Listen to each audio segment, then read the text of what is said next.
Hello, welcome to the Gemsbach. Today's topic is Red State, a 2011 film directed by Kevin Smith. But if he thought people were depraved back then, whew, his head nearly burst if he saw how wicked this country's become. Kevin Smith's personal anecdotes are routinely more entertaining to me than his comedic films. Prince, it's 3 o'clock in the morning in Minnesota. It's January. And you want a camel. That is not physically or psychologically possible.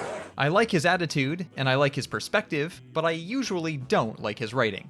Our little Trisha here is only 15, but somehow she's a senior. Trisha's compiling data for this book she's writing about the sex drive of men ages 14 to 30. Even when his writing is not pandering to below the lowest common denominator, or disproportionately praising George Lucas's weakest films, it is still generally a set of superficial observations about malaise or adulthood dressed up as profound insight. If title dictated my behavior as a clerk serving the public, I wouldn't be allowed to spit water at that guy.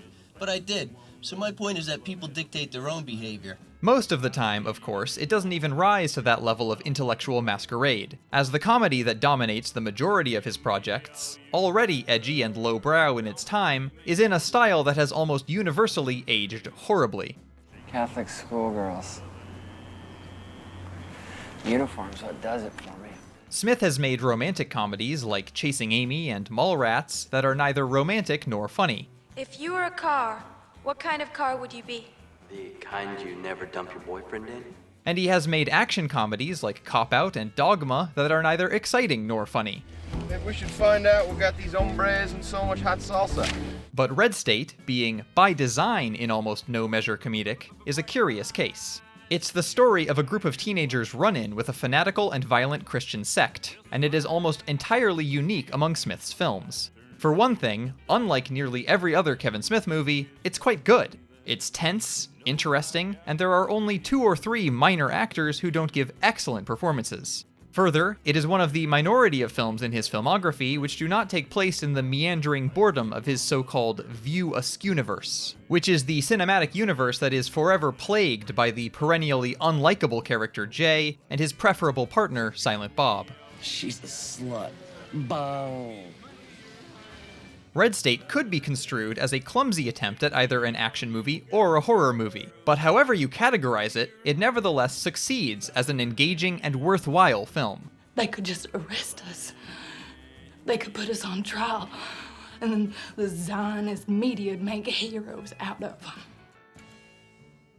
A curious method was employed to write the script for Red State. Across numerous interviews, Smith has consistently reported it. The original inspiration for the story is fairly straightforward. Smith began writing a horror movie in the mid-2000s after viewing uncut interview footage of Westboro Baptist Church leader Fred Phelps from the production of the documentary Small Town Gay Bar. But from that clear premise, the resulting screenplay took shape by holding tight to the principle that, if at any point Smith felt he, as a hypothetical audience member, would likely be able to predict what was going to happen next in his thriller, then the actual audiences that he was trying to surprise would be able to do the same. So whenever he thought things were settling into a predictable rhythm, he would immediately and sometimes drastically alter his plans. Introduce a new character, reverse an established power dynamic, or even change the genre of the film. The result is a movie that deftly skates around viewer preconceptions regarding structure and plot. And, at least speaking for myself, around preconceptions about Smith himself as a creator. Ultimately, this laudable outcome also means that this is not a film that is likely to please a broad audience. It is unsuitable for newcomers to the genres of horror, slasher, or action, and yet it is also unsuitable for more seasoned viewers who prefer tightly structured or easily categorized work.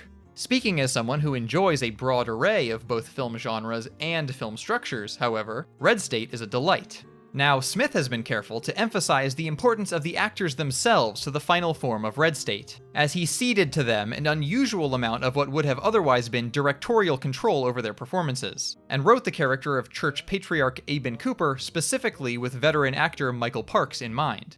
It might be politically incorrect, but they tell you, this nation and the world is going to hell. They won't tell you why. Can't tell you why. The consequence of actors controlling their parts is accountability, which results in most or all of the cast members truly giving their all to present their characters with authenticity. And indeed, even setting the exceptional work of Michael Parks aside, great performances abound in the film, coming in especially from Stephen Root, Melissa Leo, Kevin Pollak, and John Goodman. How much you think a cross like that costs?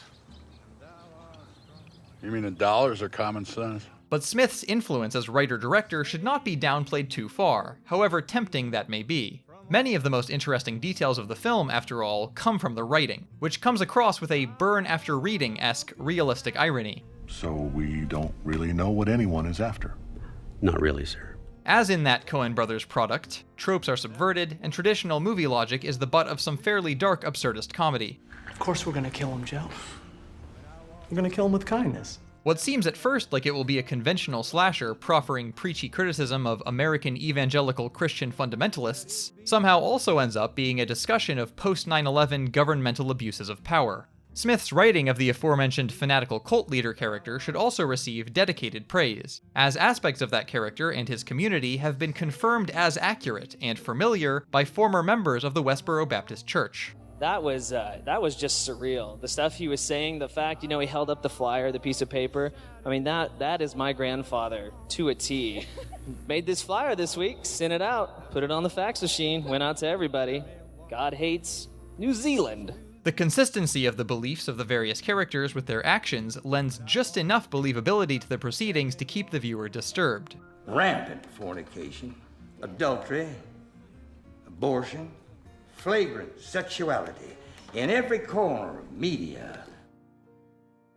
Still, Smith's instincts may not be entirely praiseworthy here, as the film's original ending, from an earlier draft of the script, would have destroyed some of the film's most interesting ambiguities. If you don't mind spoilers or have already seen the film, you can read a brief account of the originally planned ending on the film's IMDb page. For this reason, and in an odd resonance with Smith's first taste of success in the original Clerks, some of the film's power can be chalked up to art from adversity, as it was ultimately the project's rather small budget of $4 million that caused the original ending to be dropped, a gaudy sequence intended to include a goat head to be reworked, and more. Clearly, however, in Red State, Smith had not exactly worked out a formula for late career success, as, between distribution troubles and sharply divided critical responses, the film floundered on release. Moreover, sadly, the subsequent project that saw Kevin Smith and Michael Parks working together, Tusk, ended up a disappointing mess. Do you ladies know where Bifrost is? Duh! In Tusk, what could have been a truly great campy send-up of the body horror genre, which features an arguably superior performance by Parks when compared to Red State, and which has the distinction of being the Smith film that has by far drawn the greatest amount of audible laughter from me, Is man indeed a walrus at heart? is ultimately marred beyond repair by long sequences of tone-destroying, pace-destroying scenes featuring one of the worst performances of Johnny Depp's entire uneven career. And I say to her, you are the mama and you know the things about the child.